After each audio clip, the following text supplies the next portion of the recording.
في معركة كرامة ده المرتب بتاعه سارع المفروض يصرفه أهل لغاية ما نهاية معركة كرامة ده ينتهي، بعد ذاك يدوه حقوقه كامل وشامل. فده الحاجة الموجودة. عشان كده جايين نفكر في الأحوال بتاع إنه هل أنتوا مرتب ده قاعد بيجيكم؟ قاعد بيجيكم الحمد لله. ده بس دايرين عليه. مرتب بتاع الشهيد ده أصلا ما يجي. فده الحاجة اللي فيه إن شاء الله. عشان كده قلنا نعيد عليكم ونفقد احوالكم. عشان كده جينا. بارك الله فيك. انا فريق محمد ادم يونس رئيس هيئه اركان الاتحاد السوداني. ان شاء الله ان شاء الله.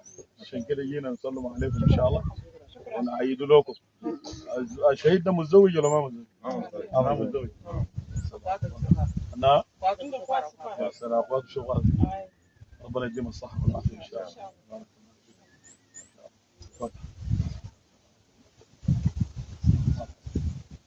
الحمد لله. هذا واحد.